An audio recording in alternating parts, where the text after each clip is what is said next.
I was listening to an Ingrid Michaelson song at the time that had a similar chord progression, and I was trying to write songs, and I'd written one before this song that I thought was worth sharing, and so I just played the chord progression of the Ingrid Michaelson song, and I don't even know if it's exactly correct. I don't think it's exactly like hers because I probably didn't know exactly how hers went. So I played the chord progression over and over again, and then I wrote this song, which, oddly enough, I think I was 15 at the time, and I wrote it whenever I was in New York City. I remember.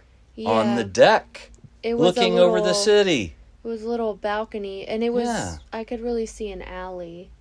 But, I mean, I could see the city, but it wasn't like a skyline view or anything. But so the song is just like whatever came to me at that time. It didn't have like particular meaning besides that I was having feelings about multiple situations in my life, and I did put them into a song, but this song does not represent my feelings, which is strange. I actually took my feelings and I flipped them around and made something that is essentially a lie.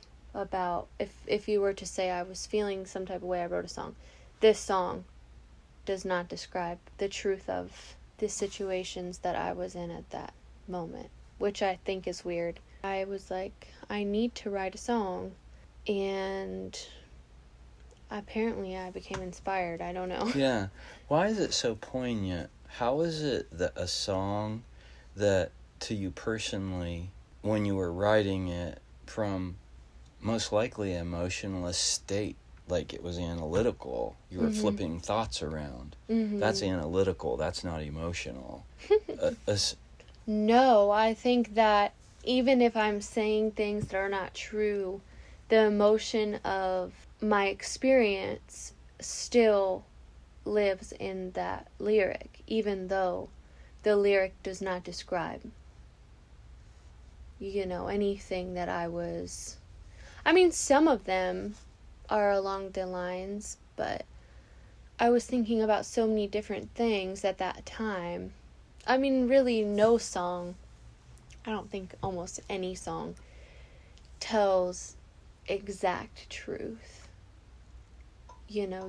For me, I mean, it does, because it's coming from me, but, I might take one thought and build on that thought. So details, if I'm talking about a specific situation, details kind of get lost in the mix, kind of like historical fiction or something. Sure.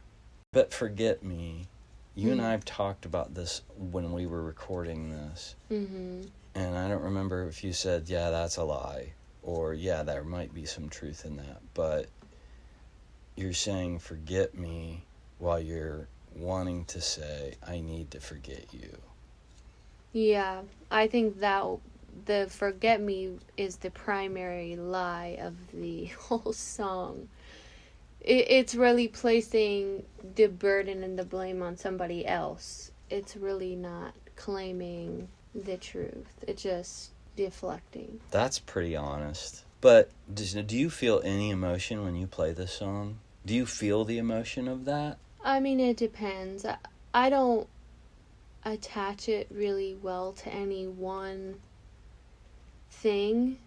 Like, the feelings I had then from multiple situations feel like disparate to me now. They're like this, so I think it's a commonly, the emotion of the song can be accessed at almost any time in your life. For that reason, I think that I can relate to the song, and I like the words of the song. Most of them. Some of them I don't like so much now, but I like most of them. I think it's a pretty decent song. So, certain words just evoke emotion, don't carve my name with ink on your skin, or you can't be the ghost always appearing. Right. I can get into the emotion of those words because they hold it anyway with what they're saying. if that makes sense. So, like, the words itself, it's like reading a poem or something.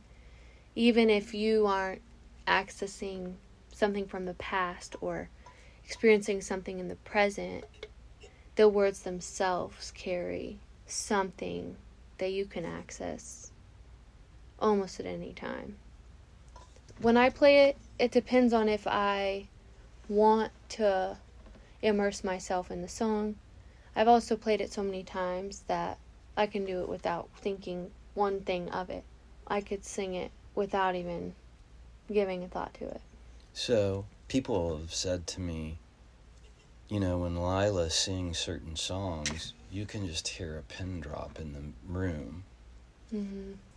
It's honestly it's more than I could ask for when people listen like that. Yeah. You know? Right.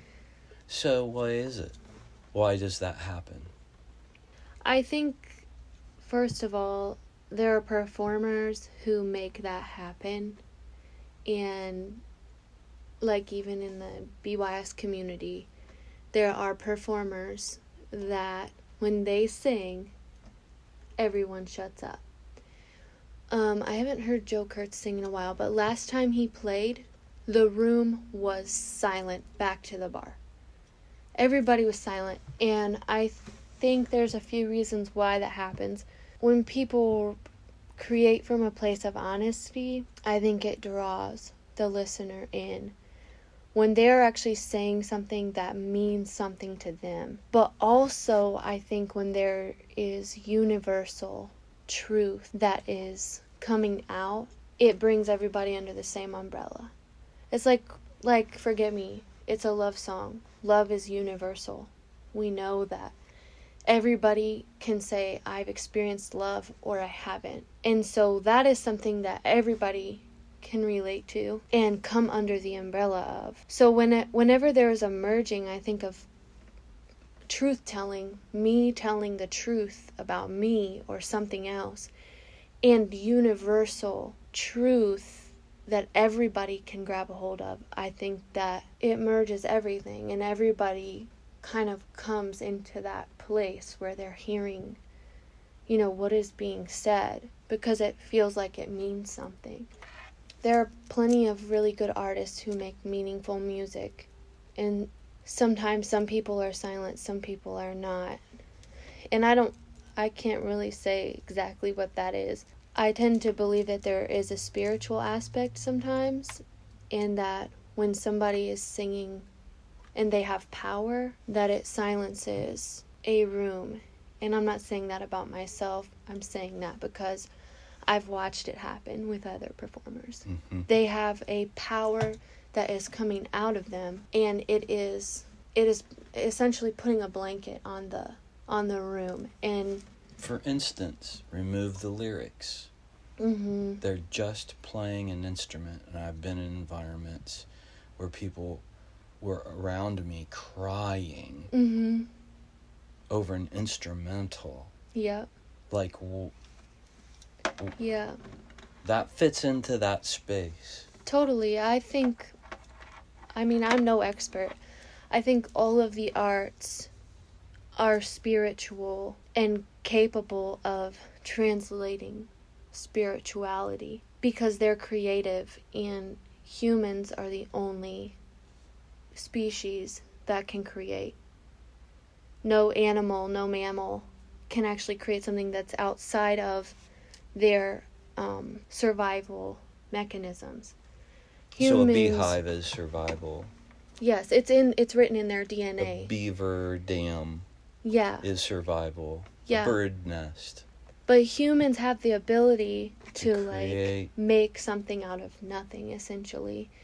And to take something that's in their brain and put it out into reality. And no animal can do that with the imagination, with like Einstein or whoever. An animal can't just be like, well, I'm going to create electricity today. Humans can only do that. So there is something there that is a unique ability, and it's powerful in and of itself. It's very powerful. I think. So, I'm not going to go back to the typical things that I tease you about, mercilessly. Did I say, is that a word? I'm not going to go back to the drummers who you've made cry. You didn't make me cry. But you've always been so... Well, Ron, I said it was...